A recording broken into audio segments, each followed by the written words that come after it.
శ్రీనివాస గోవింద శ్రీ వెంకటేశ గోవింద శ్రీనివాస గోవింద శ్రీ వెంకటేశ గోవింద హరి గోవింద గోవింద.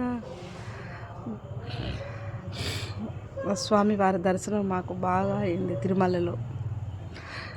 కానీ నా పిల్లల్ని వదిలిపెట్టి నేను ఉండలేకపోతున్నా. మాకు 4 పిల్లలు. ఈ 4 బిడ్డలను చూడలేదే నేను ఉండలేకపోతా. ఎక్కడికి పోయినా కానీ నా ప్రాణం అంతా ఈ ఇంటి చుట్టూరే కొట్టకలాడుతూ ఉంటుంది.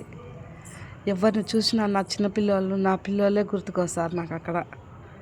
నా మనవాళ్ళు మనవరాళ్ళు అందరూ. కానీ నాకు వట్టి శరీరం ఒక్కటే అక్కడ ఉంటుంది. నా ప్రాణం అంతా నా ఇంటి చుట్టూరు నా పిల్లల చుట్టూరే కొట్టకలాడుతుంది. నా బిడ్డలు జాగ్రత్తగా చూసుకోవాలా, ఇంటికాడ ఎట్టుండారో ఏమో ఇదే టెన్షన్ నాకు బయటికి పోతే. ఇప్పుడు నా పిల్లలు నిజంగానే చాలా జాగ్రత్తగా ఉండాలి ఇప్పుడు పిల్లల విషయంలో నేను. ఎందుకంటే ఈ పాపిష్టి దొంగలు పడినారు కదా ఈ ప్రపంచంలో.